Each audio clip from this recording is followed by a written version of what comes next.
Hello guys, welcome back to our engineer personal platform.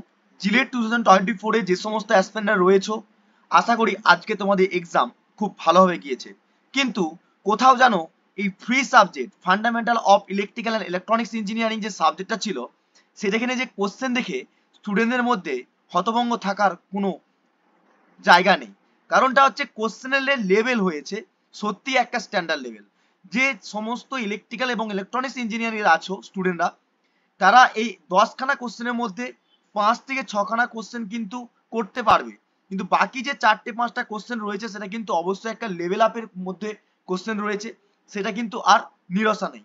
তো তারই উপর ডিপেন্ড করে তোমাদের জিলে 2024 এর যে ফ্রি সাবজেক্টে তোমাদের কত নম্বর কারেক্ট হয়েছে অ্যান্সার, সেটা দেখে নাও এই ভিডিওর মাধ্যমে। ভিডিওটা ফার্স্ট থেকে এন্ড পর্যন্ত দেখো, 10টা কোশ্চেন তোমাদের কাছে ডিটেলস আলোচনা করব, বেশি টাইম নেব না। তো ভিডিওটা শুরু করার আগে অবশ্যই বলবো, চ্যানেলে যারা প্রথম আসছো তারা অবশ্যই আমার ইউটিউব চ্যানেলটাকে সাবস্ক্রাইব করে পাশে থাকা বেল আইকনটা অন করে অল নোটিফিকেশন অন করে রাখবে লেটেস্ট আপডেট পাওয়ার জন্য। ভবিষ্যতে তোমরা ইলেকট্রিক্যাল এবং ইলেকট্রনিক্স ইঞ্জিনিয়ারিং এবং জিলেট রিগার্ডিং যদি তোমরা ক্লাস করতে চাও, অবশ্যই তোমরা প্লেলিস্ট থেকে engineer personal by Shubhankar Mondal search করে ক্লাসগুলো করে বেনিফিট তুলতে পারো। আর যারা এখন টেলিগ্রাম চ্যানেলে জয়েন করোনি, ইমিডিয়েটলি টেলিগ্রাম চ্যানেলে জয়েন করার ডেসক্রিপশনে লিংক রয়েছে, এবং আজকের কোশ্চেনের যে অ্যান্সারগুলো তার অ্যান্সার কি পেতে গেলে অবশ্যই তোমরা জয়েন করো টেলিগ্রাম চ্যানেলে। ওকে, তো চলো কথা না বাড়িয়ে দেখে নিই তোমাদের এই 10খানা কোশ্চেনের মধ্যে তোমাদের কতগুলো রাইট হয়েছে সেটা তোমরা কিন্তু মিলিয়ে নাও। ফার্স্ট কোশ্চেন, আজকের এই 10খানা কোশ্চেনের মধ্যে আমি প্রথম থেকেই বলছি, যে ভিডিওর প্রথম থেকে বলছি, কোশ্চেনের লেভেল কিন্তু অবশ্যই একটা স্ট্যান্ডার্ড হয়েছে। 2024 সালে জিলেট অ্যাসপিরেন্টদের জন্য ফ্রি সাবজেক্টের কোশ্চেন যথেষ্ট পরিমাণে স্ট্যান্ডার্ড হয়েছে, এ নিয়ে আর কোনো আর বিধান নিষেধ নেই। তো তার উপর ডিপেন্ড করে ফার্স্ট কোশ্চেনটা একটু আমাকে কনফিউশন আছে। এই কোশ্চেনটা তোমাদেরকে আমি অবশ্যই টেলিগ্রাম চ্যানেলে বলে দেবো কোনটা রাইট অ্যান্সার হবে, কিন্তু সি আর ডি এর মধ্যে আমার কনফিউশন রয়েছে। বাট এই কনফিউশনটা দূর করার জন্য অবশ্যই আমি টেলিগ্রাম চ্যানেলে কোনটা রাইট হচ্ছে সেটা কিন্তু বলে দেবো। তোমাদের 92 নম্বর কোশ্চেনে দেখতে পাচ্ছ, the leakage flux in transformer depends on. হুবাও কোশ্চেন এসেছে। এই কোশ্চেনটা ডিপেন্ডস করে সব সময় লোড কারেন্টের উপর। তোমরা ভালোভাবে জানো যে অ্যাকচুয়ালি লিকেজ ফ্লাক্স, ট্রান্সফরমার দু রকম ফ্লাক্স হয়, একটা মেইন ফ্লাক্স, একটা লিকেজ ফ্লাক্স। ট্রান্সফরমারের লিকেজ ফ্লাক্স ডিপেন্ড করে লোড কারেন্টের উপর। ঠিক আছে, অপশন নাম্বার বি হবে রাইট অ্যান্সার। ঠিক আছে, তোমাদের 93 নম্বর কোশ্চেনটা ছিল যে হচ্ছে একটা সিঙ্গেল ফেজ ইন্ডাকশন মোটর রয়েছে with identical main and auxiliary winding can be made of self starting by connecting. Actually single phase induction motor যেমন তোমার বাড়িতে ফ্যান থেকে শুরু করে যে তার কানেকশন, সিঙ্গেল ফ্যান অর্থাৎ তোমরা জানো টেবিল ফ্যান থেকে শুরু করে সিলিং ফ্যান জানো, সেই ফ্যানের মেনলি দুটো ওয়াইন্ডিং থাকে, একটা হচ্ছে অক্সিলারি ওয়াইন্ডিং আর একটা হচ্ছে রানিং ওয়াইন্ডিং বা মেন ওয়াইন্ডিং বলা হয়। ঠিক আছে, সেই ওয়াইন্ডিং এর মধ্যে ক্যাপাসিটরটা কিভাবে কানেক্ট করা থাকে সেটা কিন্তু কোশ্চেনে জিজ্ঞেস করেছে। আর সেটা সবসময় মাথায় রাখতে হবে যে অক্সিলারি ওয়াইন্ডিং এর সঙ্গে, ধরো এখানে তোমার সিলিন্ড্রিক্যাল একটা সুইচ থাকে, এই সিলিন্ড্রিক্যাল সুইচের সঙ্গে তোমার কি থাকে, এই যে ওয়াইন্ডিংটা একটা থাকে মেইন ওয়াইন্ডিং, এই ওয়াইন্ডিং এর উপর ডিপেন্ড করে এখানে থাকে, এখানে তোমার অক্সিলারি ওয়াইন্ডিং আর এটা তোমার মেইন ওয়াইন্ডিং থাকে। ঠিক আছে, আর এখানে থাকে রোটর পার্ট। ঠিক আছে, এখানে থাকে রোটর পার্ট, এখান থেকে সাপ্লাই প্রোভাইড করে দেওয়া হয়, আর এখানে সিলিন্ড্রিক্যাল সুইচ থাকে। তো এই অক্সিলারি ওয়াইন্ডিং কিভাবে কানেক্ট থাকে সেটা কিন্তু কোশ্চেন জিজ্ঞেস করেছে, আর সেটা সবসময় ক্যাপাসিটরের সঙ্গে কিন্তু সিরিজে কানেক্ট থাকে, অর্থাৎ এখানে ক্যাপাসিটরের সঙ্গে সিরিজে কানেক্ট থাকে। ওকে, তাহলে অপশন নাম্বার কি হবে, the capacitor in series with auxiliary winding. Option number B হবে রাইট অ্যান্সার। ঠিক আছে, 13 নম্বর কোশ্চেনের অ্যান্সারটা হবে অপশন নাম্বার বি। তোমাদের কাছে কেভিএল দিয়ে একটা নিউমেরিক্যাল দিয়েছে, খুবই একটা সহজ নিউমেরিক্যাল। দেখো, এই কনসিডার অফ দ্য ফলোইং একটা সার্কিট দিয়েছে। তোমরা সবসময় কনসিডার করতে বলেছিলাম যে এখানে 2 ভোল্ট দেখতে পাচ্ছ, এখানে 10 ভোল্ট, এখানে তোমরা দেখতে পাচ্ছ V2 আর এখানে V1। তোমরা কেভিএল এটা দিয়েও লাগাতে পারো, আবার এটা দিয়ে লাগাতে পারো। যে কোনো একটা কেভিএল কে লাগিয়ে তুমি এই কোশ্চেনের মধ্যে অ্যান্সার যেগুলো আছে সেগুলো এলিমিনেট করতে পারো। ধরো সাপোজ আমি যদি এইটাকে কেভিএল লাগাই, এটাকে কেভিএল লাগানোর পর তোমাদের কাছে V2, তোমাদের সরি এখানে ইটা তোমার বেরিয়ে যাবে। কি করে ইটা বেরাবে, তোমরা ইকুয়েশন জানো যে এখানে প্লাস যদি ধরো, সরি এখানে মাইনাস হবে, কারণ কি মাইনাস সিম্বল, এটা প্লাস।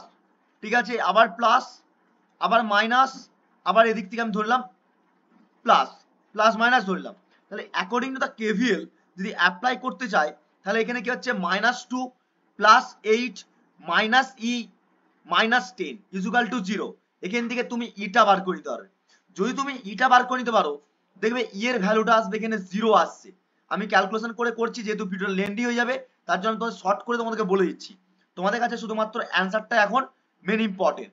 ঠিক আছে, তো দেখো এখানে এর মধ্যে অর্থাৎ ইন্ডিউসড ইএমএফ ভোল্টেজটা দু জায়গায় জিরো রয়েছে, কিন্তু কোন রাইট অ্যান্সার হবে তার জন্য তোমাকে বার করতে হবে V1 আর V2। এই V1 আর V2 বার করতে হবে।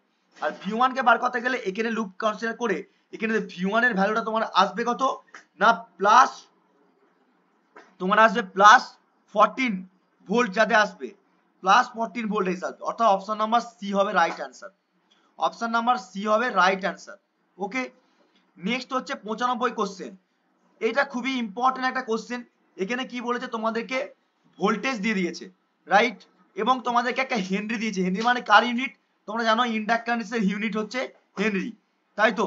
এবারে ইন্ডাক্ট্যান্সের ইউনিট যদি হেনরি হয়, সার্কিটটা কি রকম বলেছে, ধরো এরকম একটা সার্কিট বলে দিয়েছে, ঠিক আছে, এরকম একটা সার্কিট বলে দিয়েছে। ওকে, আর এখানে ভোল্টেজ বলে দিয়েছে, এটা অবভিয়াসলি সাইনোসয়েডাল ওয়েভফর্ম। এবারে এই ইন্ডাক্ট্যান্সের ভ্যালু তোমাকে দিয়ে দিয়েছে, তোমাকে আই বার কত বলেছে, এই সার্কিটের মধ্যে কত কারেন্ট ফ্লো করছে সেই আইটা বার করতে হবে। আর এই আই বার করতে গেলে তোমরা জানো আই ইকুয়াল টু, এখানে তোমার কি পোলার ফর্ম রেক্টাঙ্গুলার ফর্ম দুটো কোয়ান্টিটি রয়েছে, অর্থাৎ ভি ইকুয়াল টু যে ভ্যালুটা আছে সেটাকে আমরা কিসে কনভার্ট করব, কস থেকে আমাকে সাইনে কনভার্ট করতে হবে। ঠিক আছে, তুমি যদি কনভার্সন করতে পারো, যদি নাও করো তাও হবে। এখানে পোলার ফর্মটাকে রেক্টাঙ্গুলার ফর্মে কনভার্ট করার পর দেখবে তোমাদের অ্যান্সার আসবে অপশন নাম্বার সি হবে। ঠিক আছে, মানে এই অপশনটা আসবে, মানে এখানে তোমার পোলার ফর্ম যদি আসে 4 বাই, এটা ক্যালকুলেট করে দেখবে তোমরা 4/16, ঠিক আছে, এবং 4টা কি করে আসলো সেটা তোমরা জানো, এখানে ইন্ডাকটিভ রিঅ্যাকট্যান্স রয়েছে, মানে অর্থাৎ এল রয়েছে, এল রয়েছে কত 0.5 হেনরি। এখান থেকে তোমাকে বার করতে হবে এক্সএল, অর্থাৎ যে ওমেগা এলটা তোমাকে ক্যালকুলেট করতে হবে। একটু লেন্দি প্রসেস আছে, যারা ইলেকট্রিক্যাল ইঞ্জিনিয়ার এগুলো সব জিনিসগুলো জানো তোমরা। তো এখান থেকে তোমরা আই বার করবে, আই এর রেক্টাঙ্গুলার পর পোলার ফর্ম বার করার পর এখানে দেখতে হবে এই এক্সপ্রেশনটা আসবে 0 J20, ঠিক আছে, J20। এটাকে ক্যালকুলেট করার পর তোমরা মানে পোলার ফর্ম থেকে রেক্টাঙ্গুলার, রেক্টাঙ্গুলার থেকে পোলার ফর্ম ক্যালকুলেট করার পর অপশনটা দেখবে এই সি অপশনটা আসবে। দেখো ভিডিওটা বেশি লেন্দি হয়ে যাবে বলে তোমাদের কাছে ডিসকাশন করে দিচ্ছি যা শর্টলি ভাবে। তো অ্যান্সার গুলো করে অবশ্যই তোমরা কমেন্ট বক্সে কমেন্ট করে জানাবে যে তোমাদের ফি সাবজেক্টে কত নম্বরে রাইট হয়েছে।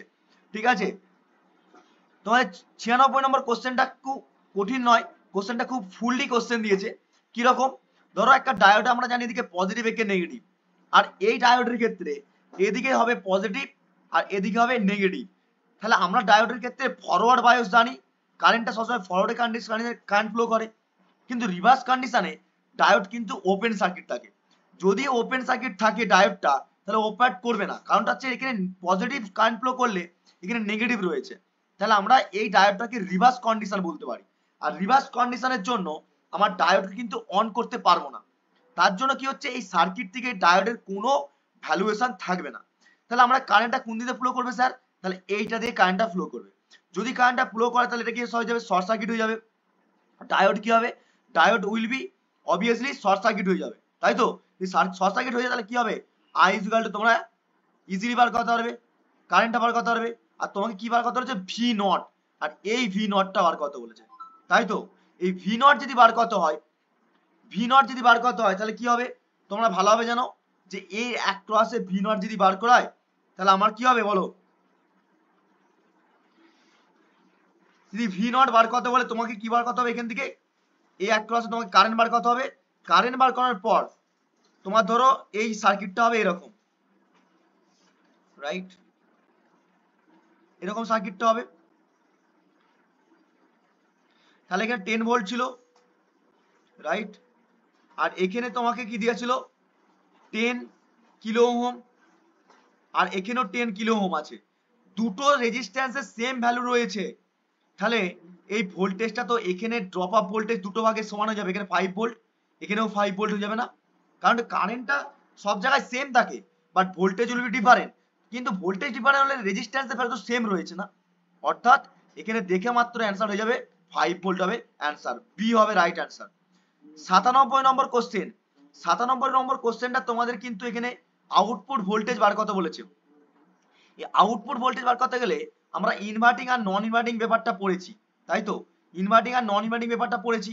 এবারে ইনভার্টিং আর নন ইনভার্টিং কোনটাকে বলবো? আমরা জানি সবসময় যে ইনভার্টিং কাকে বলবো, জাস্ট পজিটিভ সাইন থেকে, তাই তো?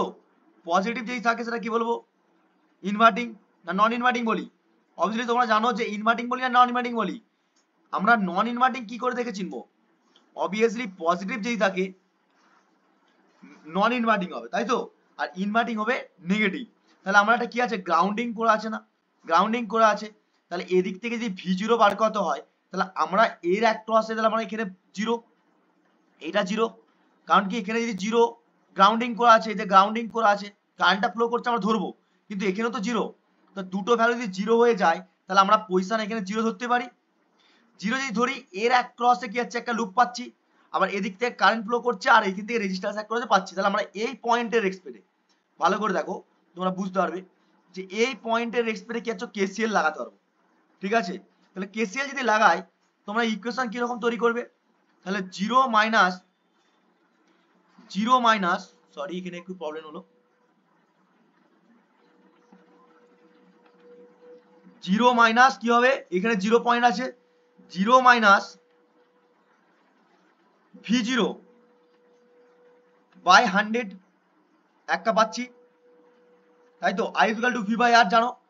আবার এখান থেকে দেখতে হবে জিরো মাইনাস জিরো হলে কি হবে, 1 কিলো ওহম প্লাস, ঠিক আছে, জিরো মাইনাস, আমি গ্রাউন্ডিং এর জন্য জিরো বাই, আমি জিরোই ধরলাম, zero by 1 kilo ohm, 1 kilo ohm equal to কি হবে, এখানে তোমার কারেন্টটা ধরতে হবে 100 মিলি অ্যাম্পিয়ার যাচ্ছে। এই 100 মিলি অ্যাম্পিয়ারটাকে অ্যাম্পিয়ারে করতে গেলে কি করতে হবে, মিলি থেকে 10⁻³ দিয়ে তোমরা জানো কি করতে হবে, কনভার্ট করে নিতে হবে, কারেন্টে চলে আসবে।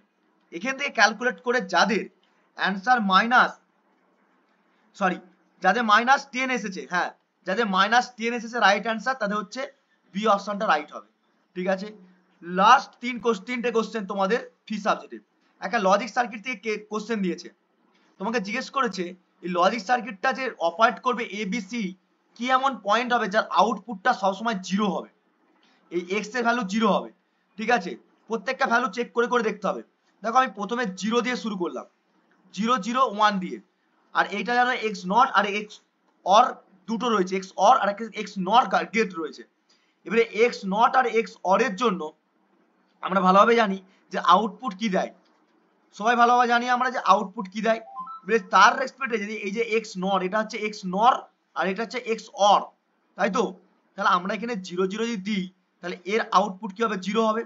আর এখান থেকে জিরো মানে কি, এদিকে জিরো, তাহলে এ জিরো আর এ জিরো দিলে কি হবে, 1 আসবে, আমরা জানি আউটপুট ট্রুথ টেবিলের ক্ষেত্রে।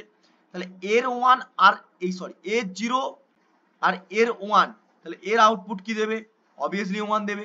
আর এদিকে 1 আর এর 1, মানে এই 1টা মানে কি এদিকে যাচ্ছে, আর এর আউটপুট 1 আছে, তাহলে এ 1, এই দুটো 1 নেওয়ার পর কি হবে, আমরা আউটপুট কি আসবে, তাহলে তিনটে 1 থাকলে অবভিয়াসলি এক্স এর ভ্যালুটা জিরো দেবে। যারা অপশন নাম্বার ডি করেছো তাদের রাইট অ্যান্সার হয়েছে। ঠিক আছে? 98 নম্বর কোশ্চেন। এবং 99 নম্বর কোশ্চেনটা তোমরা দেখে নাও। 99 নম্বর কোশ্চেনটা তোমাদের ভি1 আর ভি2 এইটাকে তোমাকে কসে থেকে সাইনে কনভার্ট করতে হবে। সাইন করার পর তবে তোমরা ভি1 এর ভ্যালু যেটা পাবে, সেখান থেকে সেটা মাইনাস করে দেওয়ার পর যে ফেজ অ্যাঙ্গেলটা আসবে সেটা ক্যালকুলেট করে দেখবে 30 ডিগ্রি আসছে। আমি ক্যালকুলেট করে দেখেছি, এখানে তোমাদের 30 ডিগ্রি আসবে, মানে এখানে -20 আর তোমার এখানে +16 ডিগ্রি আসবে, আর সেখান থেকে তোমার ভাগ 90 ডিগ্রি আসবে। ঠিক আছে? সেখান থেকে তোমরা এখানে মাইনাস করে দেখবে, টোটাল হচ্ছে তোমার, আবার এখানে মাইনাস করার পর -50 ডিগ্রি আসবে। তাহলে -50 ডিগ্রি থেকে 20 ডিগ্রি বাদ দিলে দেখবে এখানে 30 ডিগ্রি অ্যান্সার আসছে। অর্থাৎ অপশন নাম্বার এ হবে রাইট অ্যান্সার। অ্যান্ড লাস্ট হচ্ছে কোশ্চেন তোমাদের ফ্রি সাবজেক্টের, যেটা হচ্ছে খুবই সহজ কোশ্চেন। এই কোশ্চেনটা আগের বারেও দিয়েছিল ফর্মুলাটি, সেখানে স্পিড বার করতে বলেছিল, আর এবারে তোমাদের কিন্তু এখানেও তোমাদের টর্ক বার করতে বলেছে। তোমরা টর্কের ফর্মুলা সবাই কম বেশি জানতে, যারা ইলেকট্রিক্যাল ইঞ্জিনিয়ার নিয়ে পড়েছো, যে E proportional to K phi, ঠিক আছে, কে ফাই ইন্টু আইএ, আর E directly proportional torque into N1 বলতে পারি T2 বাই N2, ঠিক আছে? তাহলে তুমি এখান থেকে ইজিলি বার করতে পারবে। কেন বার করতে পারবে বললাম, এখানে যদি তুমি T1 ধরো, এটা তোমার কি আছে N1, নাম্বার অফ স্পিড, এখানে স্পিড দিয়ে দিয়েছে N1, এটা নাম্বার সেকেন্ড, এটা নাম্বার অফ স্পিড 2, তাহলে তুমি এখান থেকে T2 বার করতে পারবে। অর্থাৎ তোমার এখানে 80 নিউটন মিটার অ্যান্সার হবে, ঠিক আছে? তো আমি এই কোশ্চেনটার কনফিউশন রয়েছে, 91 নম্বর কোশ্চেনটা কনফিউশন রয়েছে এখানে তোমাদেরকে।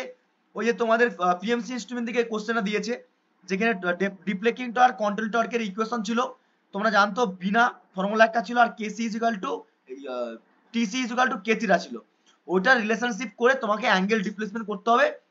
সেটার অ্যান্সার আমি তোমাদের টেলিগ্রাম চ্যানেলে প্রোভাইড করে দেবো কোর্সে, খাতা পেনে, ঠিক আছে? এগুলো আমি তোমাদের কোর্সেই কিন্তু শর্টের মাধ্যমে তোমাদেরকে বুঝালাম। এবারে তোমরা দেখে নাও কোনগুলো তোমাদের ঠিক হয়েছে, সেটা কমেন্ট বক্সে কমেন্ট করতে ভুলবে না। আর অবশ্যই অবশ্যই যাদের পরীক্ষা খারাপ হয়েছে নিরাশা থেকো না, নেক্সট ইয়ারের জন্য ভালো করে প্রিপারেশন করো। আর অবশ্যই অবশ্যই এই পরীক্ষাটা তোমার শেষ জীবন নয়, আরো পরীক্ষা রয়েছে এবং আরো তোমাদের সেমিস্টার রয়েছে, সেগুলোর দিকে ফোকাস রাখো। যেটা হয়ে গেছে সেটা নিয়ে আর তোমরা কিছু করতে পারবে না, সেটাকে আরো বেটার করার জন্য লেগে থাকো। ওকে, তো ভিডিওটা যদি ভালো লাগে থাকে অবশ্যই একটা লাইক করো, আর চ্যানেলে প্রথম হয়ে থাকলে সাবস্ক্রাইব করে রেখো চ্যানেলটাকে, আর অবশ্যই টেলিগ্রাম চ্যানেলে জয়েন করো, সেখান থেকে তোমাদেরকে আমি অবশ্যই অ্যান্সার কিটা দিয়ে রেখেছি। ওকে, তো দেখা হবে নেক্সট ভিডিও নেক্সট ক্লাসের মাধ্যমে। ততক্ষণ সুস্থ থেকো, ভালো থেকো, আর অবশ্যই অবশ্যই তোমাদের র্যাঙ্ক কেমন আসছে সেটা অবশ্যই নেক্সট ভিডিওর মাধ্যমে তোমরা অবশ্যই বলো। লেটেস্ট আপডেট পাওয়ার জন্য অবশ্যই চোখ রাখো engineer Pathshala by Shubhankar Mondal. Thank you so much watching the video.